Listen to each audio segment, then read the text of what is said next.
Is walking good for sciatica? Is a common question I get all the time.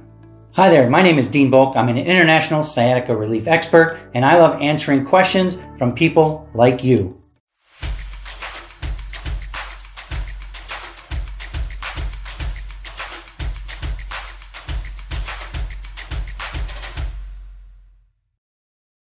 Very common question that I get from people who I'm working with and people in my Facebook group is walking good when I have sciatica, or should I avoid it?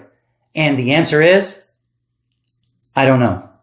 Not that I don't know whether you should be doing it or not, but I don't know whether it is good or bad for you without doing a quick, easy assessment.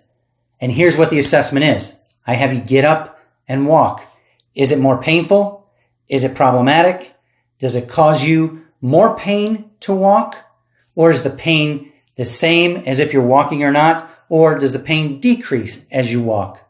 A lot of times, initially, just standing up from a seated position aggravate people, and after about 3 or 4 steps, their symptoms calm down. So here's what I tell all my clients. If any movement, activity, or position, and in this case we're talking about walking, if walking does not aggravate your symptoms, it's okay to do. If walking decreases your symptoms, it's okay to do. If walking increases your symptoms, please do not do it.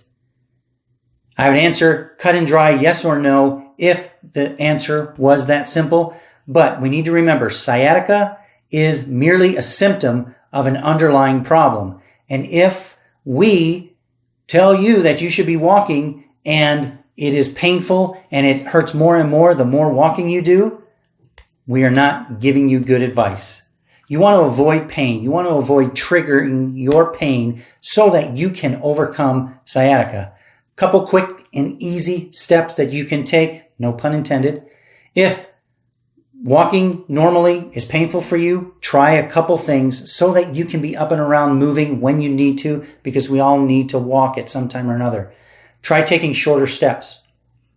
If you take a shorter step than what you normally would, you're putting less pressure, less tension on the sciatic nerve and all the muscles in the gluteal region and your hamstring that pull on your sciatic nerve. So the shorter the stride, the less tension you're going to be putting on your sciatic nerve. So if you're someone who needs to be walking and it's painful to walk, try shortening up your step. Another thing you can try walking backwards 10 or 15 steps. Please be careful. Make sure there's nothing behind you. It's always better to have somebody with you if you're going to try to walk backwards, to make sure nothing's moving behind you, to make sure you don't trip. Make sure your feet are able to clear the ground as you're walking and it's nice and level. And if you walk 10 to 15 steps backwards, then try to walk forward, that may actually ease up and help you so that you can walk further forward than you did previously.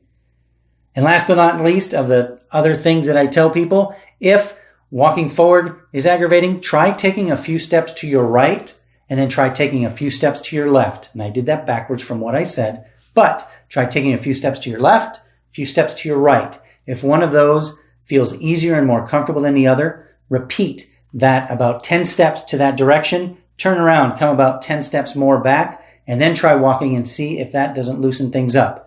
If it doesn't, you can always sidestep instead of walking straight ahead. You can always walk backwards instead of walking straight ahead if those things don't calm down walking straight ahead. I hope that makes sense, and I wish the answer was cut and dry, but due to the fact that sciatica is caused by so many things, and due to the fact that there's so many variations to each individual, even if you have identical MRIs or identical symptoms when you're laying down moving, walking can be a totally different thing simply because of the way we are built, the shape, the angle of our spine, the angle of our pelvis, how we adjust to things. So I wish I can say, yes, walk if you have sciatica. No, don't walk if you have sciatica. But I just simply can't, because I'd be giving so many people bad advice by saying one way or the other. I hope this makes sense. I hope this was helpful for you. If you enjoyed it, please give it a thumbs up. Click the subscribe button below so that you can be notified when we release a new video.